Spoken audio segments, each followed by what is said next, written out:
Bonjour Bonjour. et bonne année et bienvenue ce matin à l'Assemblée chrétienne de Paris. On est ravis, Carole et moi, Absolument. de prendre ce moment ensemble, d'étudier davantage ce livre magnifique, le livre des Actes. Et on souhaite la bienvenue à vous, peut-être qui êtes invités ce matin. Super de vous avoir Oui, parmi nous, bienvenue.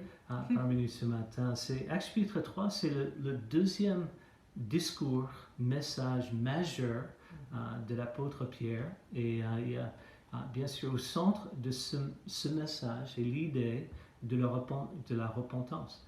Et je pense que c'est un terme, une pensée, c'est une idée religieuse qui est souvent mal comprise. Et on va essayer d'en parler davantage ensemble ce matin, mais le commencement de ce chapitre est l'histoire de Pierre et Jean qui passent au temple pendant l'heure de prière et ils rencontrent un homme qui est boiteux, qui est malade depuis longtemps. Depuis sa naissance. Depuis sa naissance. Et il y a une interaction et le miracle qui est fait ce jour-là attire beaucoup d'attention. Comment est-ce que tu vois l'histoire toi-même ici de ces deux disciples de Jésus, ces deux apôtres qui rencontrent un homme dans le besoin? Une chose que je note chaque fois que je lis cette histoire, c'est qu'ils arrivent au temple au l'heure de prière. Déjà qu'il croyait important de prier, d'aller au temple et de prier, que c'était une coutume juive, mais c'était aussi important pour les disciples de Jésus d'aller au temple à ce moment pour prier Dieu. Et que cet homme, il est là et qu'il demande de l'argent et parce il est dans le besoin, dans sa condition physique, il ne peut pas travailler et tout, et que en le voyant, Pierre et Jean disent je n'ai ni argent ni or, mais ce que j'ai, je te le donne au nom de Jésus-Christ de Nazareth. Et puis là, il se tend la main, il assiste à se lever et il commence à marcher, il commence à sauter, il est dans la joie totale et c'est juste une scène tellement puissante. J'imagine que tout le monde qui était a remarqué, et surtout après qu'il rentre dans le temple avec cet esprit de joie, d'enthousiasme, de enfin pouvoir marcher pour la première fois de sa vie. Et le miracle qui devait se produire physiquement dans son corps, médicalement, c'est sidérant. Vraiment un miracle, parce qu'il est né comme ça et j'imagine que ses jambes étaient bien tordues, bien déformées. Et là, il marche, il saute, il est dans la joie et ce miracle était pour tout le monde à voir. Ouais, c'est ça. Et c'est le ministère de Jésus, Jésus qui avait cette capacité de guérir les gens tout au long de son ministère, mais c'est le ministère de Jésus qui continue à travers les disciples du premier siècle. Et c'est puissant à voir. Et bien sûr, Pierre et Jean avaient cette capacité, ils étaient délégués, donnés, distingués à avoir cette capacité, ce don miraculeux de guérison. Jésus guérit cet homme devant leurs yeux. Et puis, il y a une foule de personnes qui commencent à reconnaître que le ministère de Jésus, maintenant qui n'est plus avec les disciples, continue à travers ces deux hommes. Et c'est sidérant, c'est frappant, bouleversant. Oui, absolument. C'est ça.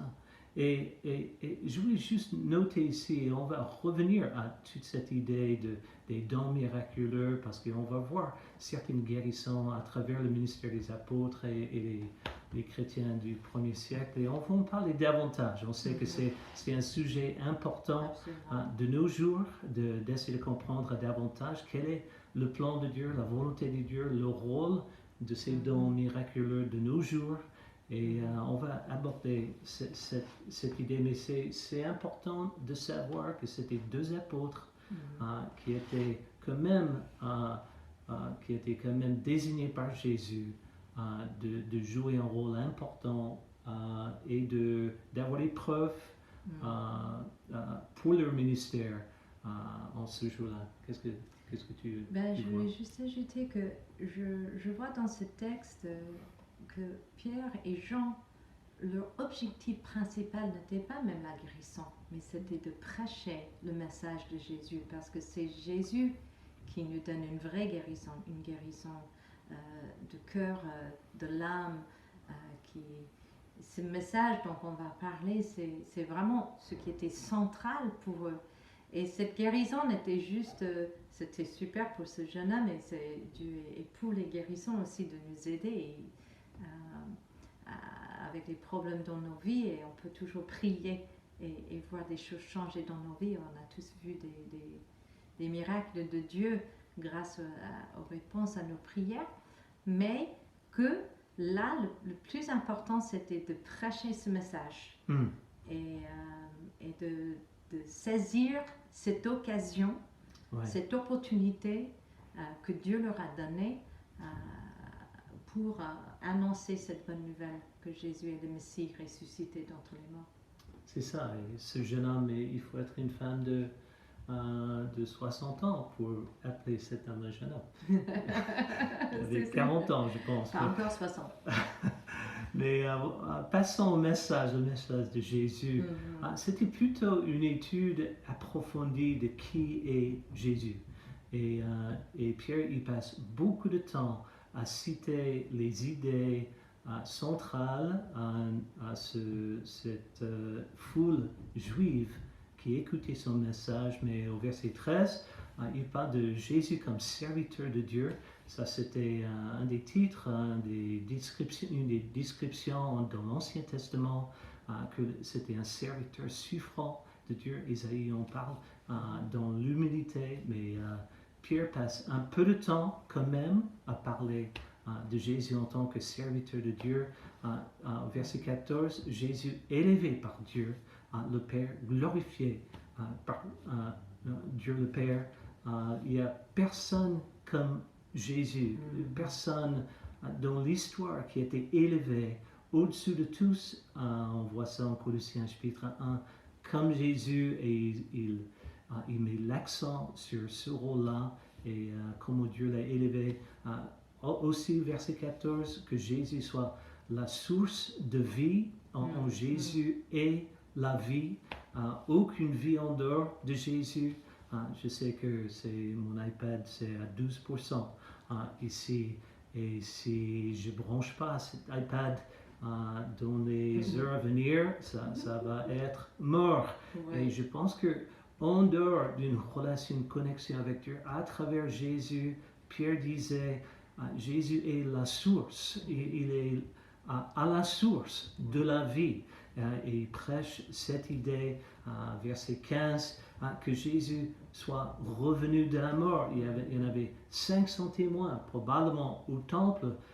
Peut-être ils allaient venir à l'heure de prière aussi, pour aussi témoigner du fait que Jésus, ils l'ont vu ressusciter d'entre les morts. C'était constamment central, la preuve ultime que de l'identité de Jésus, pas une légende, c'était une réalité dans leur vie, dans leur cœur, sauvés par le seul Dieu. Qu'est-ce que tu en penses? J'ai jamais considéré l'idée que peut-être au temple, au même moment, parce que c'était l'heure de prière pour tout le monde, que d'autres disciples étaient aussi présents, et peut-être ils avaient des petites conversations aussi à côté pour aider à répandre ce message. C'était une super idée, parce que c'est la communauté ensemble qui était...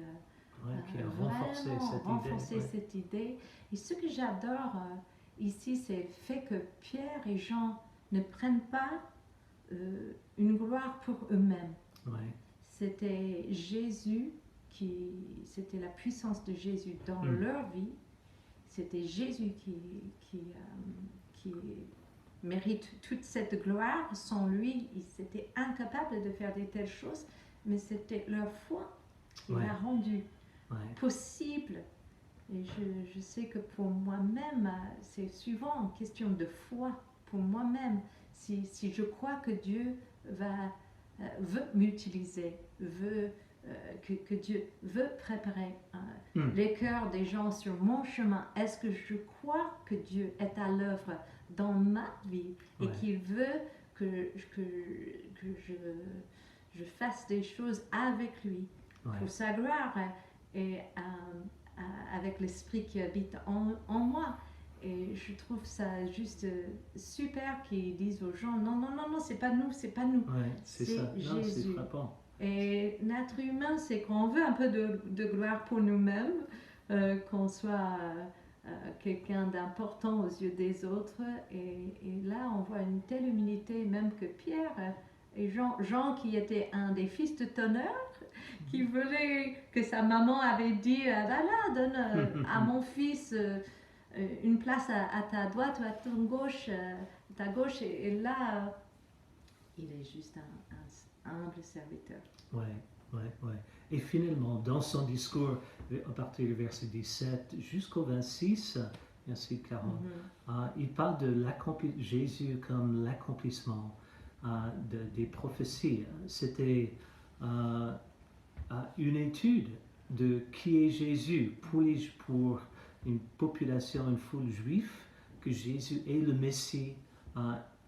Il est venu, Moïse était un type de Jésus, mais Jésus est le chemin, la vérité et la vie. Jésus est le rédempteur de nos âmes, le roi des rois, le sauveur du monde, la bénédiction ultime venant d'Abraham.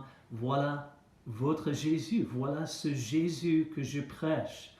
Et j'imagine, moi-même, j'avais des idées erronées par rapport à Jésus et je n'avais pas compris Jésus, j'avais entendu parler de Jésus, j'avais une relation distante avec les idées de Jésus tout au long de ma jeunesse. Mais ces gens qui écoutaient ce message, après ce miracle, il y avait quand même un moment de vérité dans leur vie, de soit accepter ça par la foi, et de réclamer ce Jésus qui était parmi eux juste quelques mois auparavant. Mais maintenant, c'était leur moment de vérité, leur moment. Et puis Pierre, il passe à un deuxième aspect de son message, plus juste considérant Jésus. Maintenant, il faut se considérer soi-même. Et c'est un message plutôt de condamnation dans un sens, que on n'est pas indifférent à ce qui est arrivé à Jésus, on n'est pas neutre, c'est de notre faute, on a une responsabilité. Et il commençait à parler du fait que Jésus soit livré. Bien sûr, c'était Judas qui était responsable, c'était Pierre qui l'a renié, mais il faisait allusion du fait que, mais quand même, toi-même, tu l'as livré dans tes pensées, tu l'as renié toi-même dans ta vie, et je pense qu'il commençait à appliquer ce qui était fait à Jésus aux personnes dans la foule. Ils avaient une responsabilité, comme un Judas ou comme un Pierre. En fait, il disait que tu es même pire que Pilate, qui était indifférent, qui refusait de prendre position. On a fait ça avec Jésus. Il voulait quand même nous aider à appliquer cette réalité à nos vies, que tu as choisi Barabbas, que tu étais relâché comme un Barabbas, tout en étant coupable, comme meurtrier. Tu as tué Jésus, c'était ta faute, tes fautes étaient la raison pour laquelle il est passé à la croix. Tu as été ignorant des vérités, tu ne comprends pas bien ta Bible, tu n'as pas vu la volonté de Dieu. Toi-même, tu es méchant, tu n'es pas aussi bon que tu penses.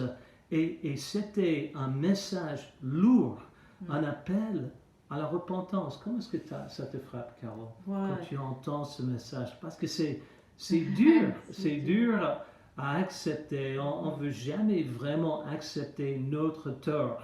Oui. notre faute, la réalité de notre péché. Qu'est-ce que tu en penses? Bon, quand j'ai vraiment considéré ce que Jésus a fait pour moi, quand quelqu'un a pris le temps de m'enseigner, d'étudier la Bible avec moi, je pense que j'étais quelqu'un qui croyait que Jésus était le Fils de Dieu, mais ma vie et mes actions, c'était pas ça. On ne voyait pas Jésus dans ma vie. J'essaie d'être une bonne personne, mais je pense que c'était quand même difficile. Ça m'a coupé quelque part en deux de voir qu'en fait, je n'étais pas une bonne personne. Mais quelque part, je le savais. Et je pense que tout cet effort de se présenter comme une bonne personne est hyper fatigant. Parce qu'en nous-mêmes, en moi-même, je savais qu'en fait, même avec tous mes propres efforts, je n'étais pas une bonne personne. J'avais des mauvaises pensées, j'avais l'immoralité sexuelle dans ma vie. Je montais pour me présenter mieux que j'étais.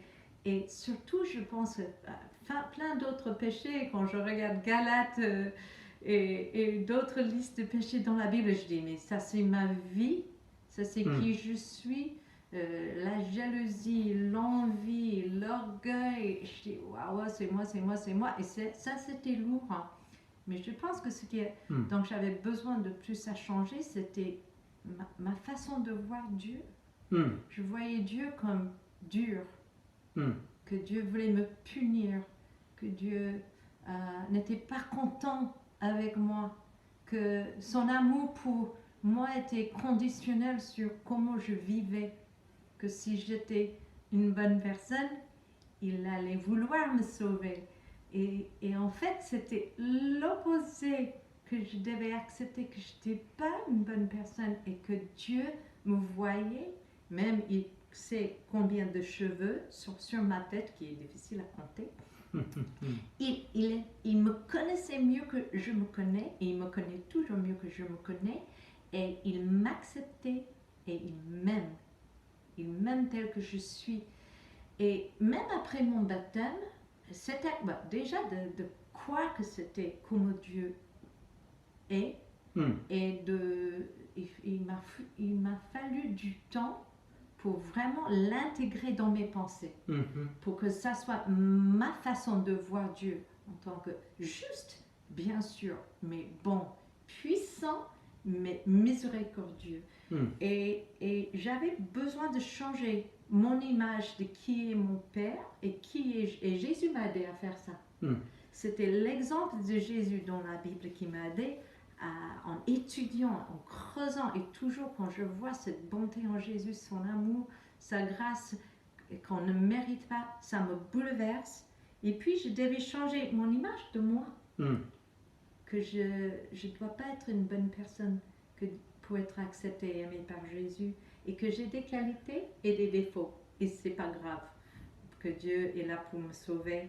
Et ça c'est important, tout ça, mon image de Dieu, comment je voyais son image de moi, et comment mon image à moi-même est devant Dieu lui-même, que Dieu et ça a complètement changé ma vie, et que ça continue à avoir de l'impact dans mon quotidien.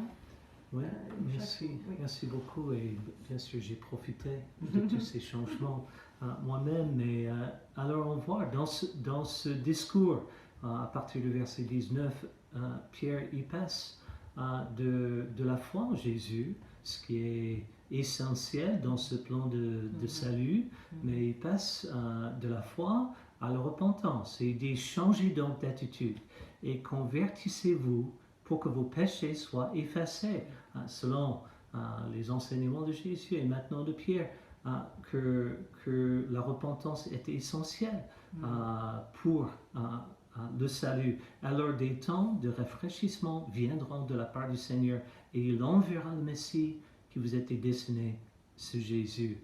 Et il commence à définir pour cette foule de personnes ce que c'est la repentance. Et une chose que j'ai appris en étudiant la repentance, non seulement ce texte, mais d'autres, comme 2 Corinthiens 7, c'est que cette tristesse n'est pas seulement me sentir coupable, admettre que j'ai fait tort.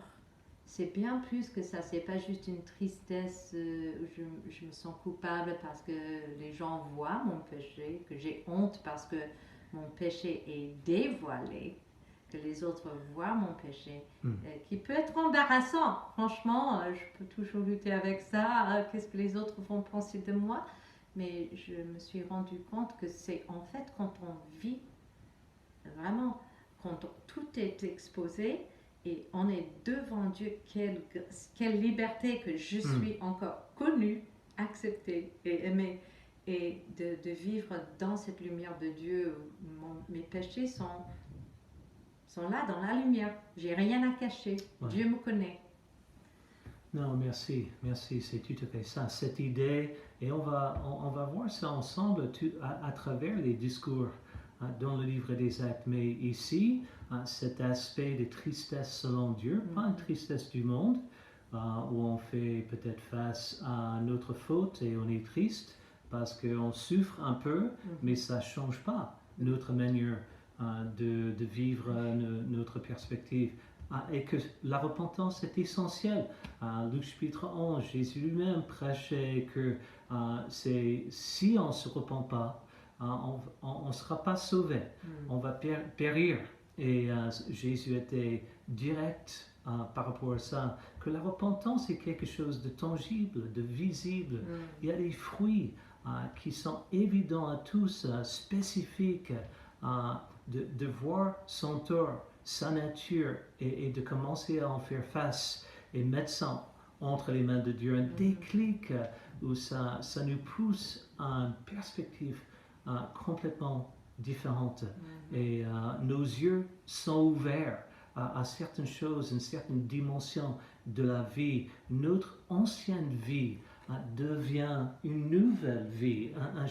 On devient des personnes différentes au fond de nous-mêmes, etc. Et bien sûr, il y a des exemples super dans Luc, son premier livre, le fils prodigue et Zachée, et plein d'autres personnes qui se repentaient.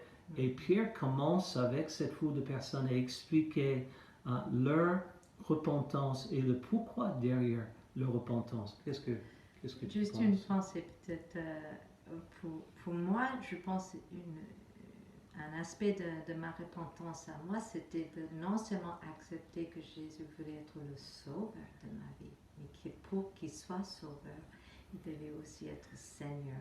Et je pense que c'est une pensée parfois avec laquelle on lutte. On veut quand même être toujours le chef de nos vies. Et j'ai dû me rendre compte et toujours que Dieu c'est mieux que moi, Jésus c'est mieux que moi, c'est lui l'auteur de la vie et il sait me guider.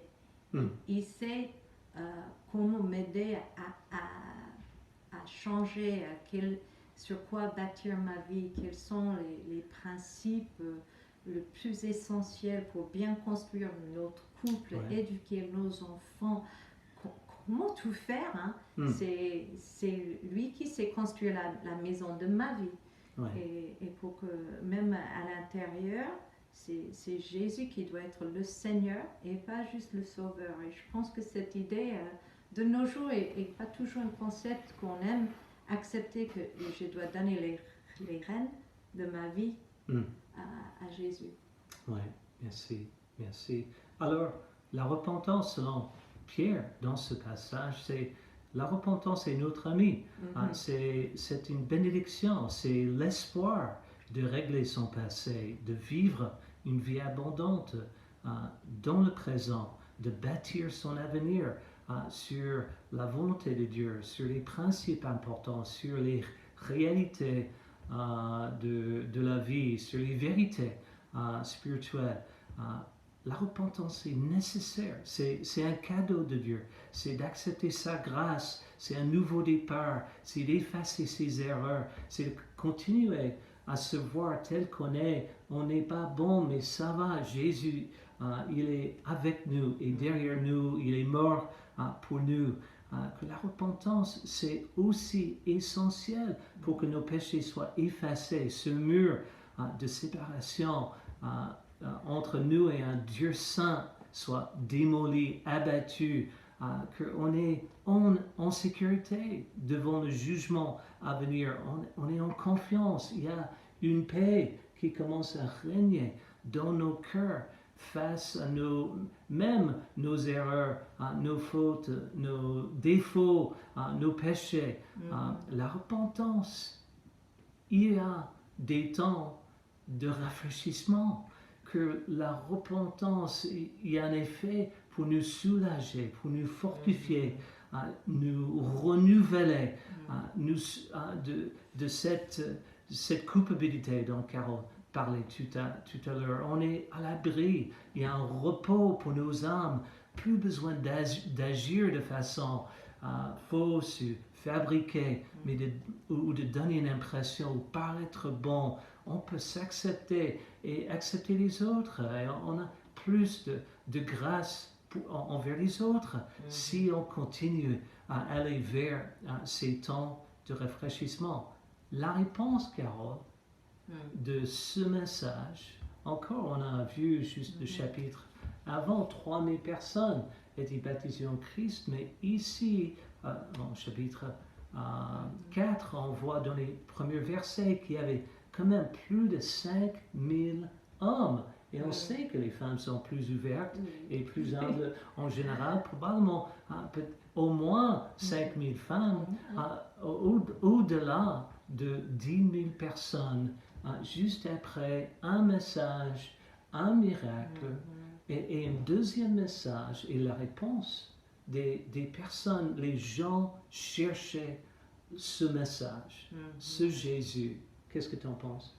Oui, c'est la réponse que je vois ici, même de Pierre et de Jean eux-mêmes, le fait qu'ils ont vu le Messie ressuscité et monter au ciel, qu'ils avaient cette relation et cette expérience avec Jésus, leur courage, mais leur désir ardent de prêcher cette bonne nouvelle, de chercher les occasions et de ne pas, ils étaient plus timides, ils étaient des hommes courageux.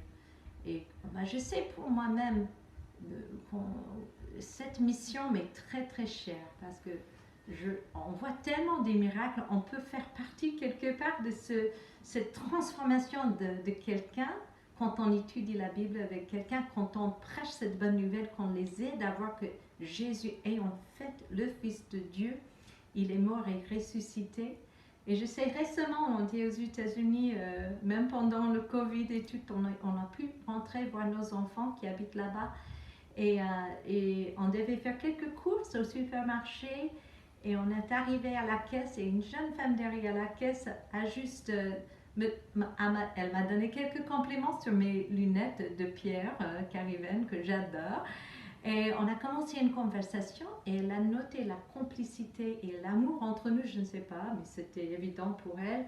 Et elle nous a posé des questions. Qu'est-ce qui fait la différence pour nous d'être si heureux ensemble depuis 36 ans dans la conversation? Et John a juste dit, c'est Dieu au centre. Et elle a juste admis, c'est fou que vous me dites ça parce que je viens de rompre avec mon copain. Et j'aimerais bien chercher, pour chercher à améliorer ma relation avec Dieu, je veux me concentrer sur ma relation avec Dieu, mais je ne sais pas comment le faire. Et j'ai dit, j'ai une solution pour toi, donne-moi ton numéro de téléphone et je vais donner ça à ma nièce qui va te contacter et elle va pouvoir t'aider à étudier la Bible. Et elle est en train d'étudier la Bible avec ma nièce en ce moment.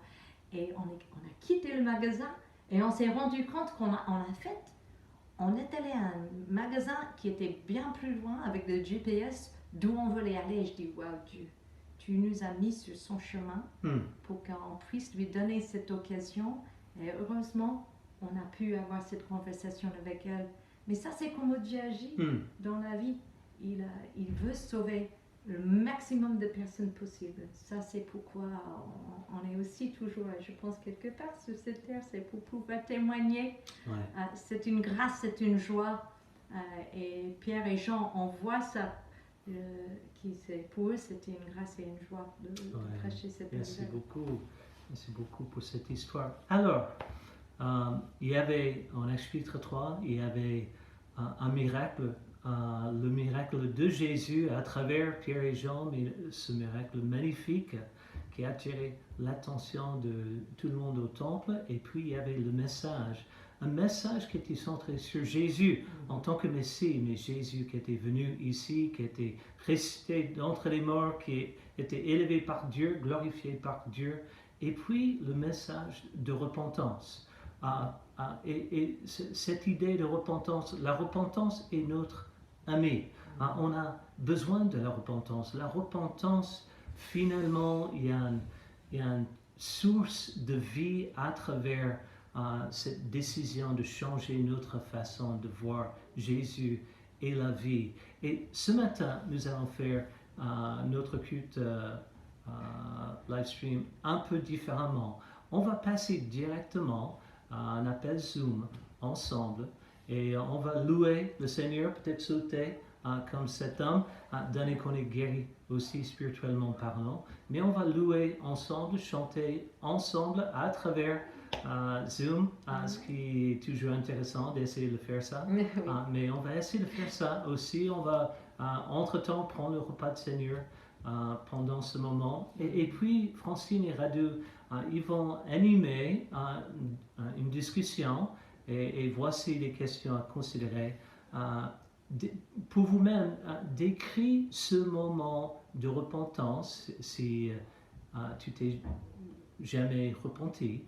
Décris ce moment de repentance et comment ça a mené à des temps de rafraîchissement dans ta vie. Et ça serait, on va se diviser en petites salles, comme ça, en petits groupes, petites salles, et parler 15 minutes, d'avoir une bonne conversation, un mélange de nos églises maisons, comme ça.